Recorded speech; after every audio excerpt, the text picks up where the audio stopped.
بسم الله الرحمن الرحيم. سبح لله ما في السماوات وما في الأرض وهو العزيز الحكيم. يا أيها الذين آمنوا لم تقولون ما لا تفعلون؟ كبر مقتا عند الله أن تقولوا ما لا تفعلون. إن الله يحب الذين يقاتلون في سبيله صفا كأنهم بنيان مرصوص. وإذ قال موسى لقومه يا قوم لم تؤذونني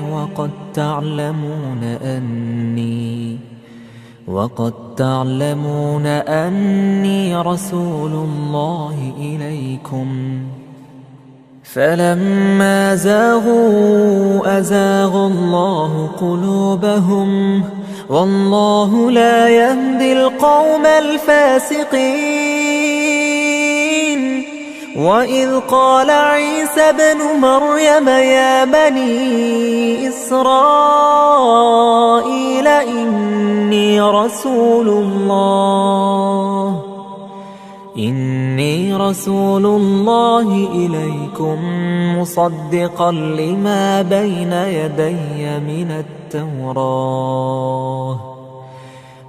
يدي من التوراة ومبشرا برسول يأتي من بعد اسمه أحمد. فلما جاءهم بالبينات قالوا هذا سحر مبين.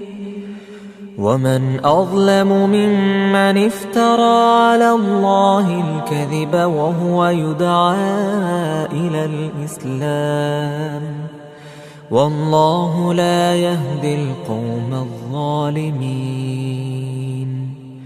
يريدون ليطفئوا نور الله بأفواههم والله متم نوره ولو كره الكافرون. هو الذي أرسل رسوله بالهدى ودين الحق ليظهره على الدين كله ولو كره المشركون.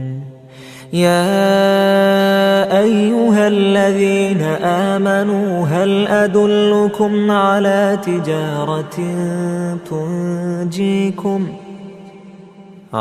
تجارة تنجيكم من عذاب أليم؟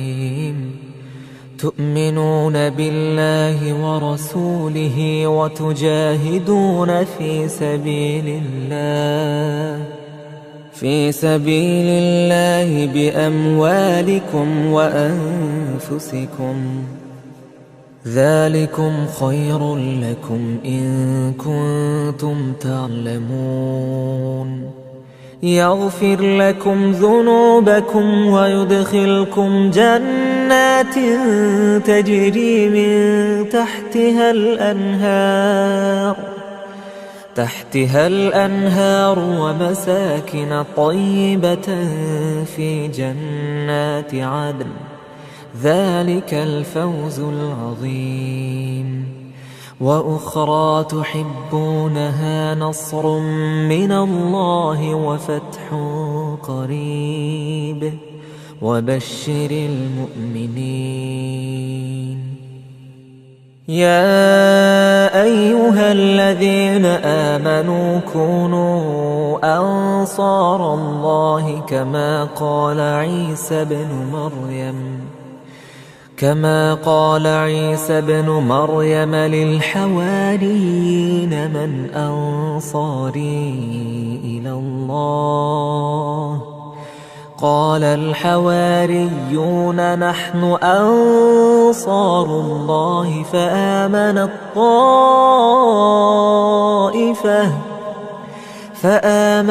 طائفة من بني إسرائيل وكفرت طائفة فأيدنا الذين آمنوا على عدوهم فأصبحوا ظاهرين.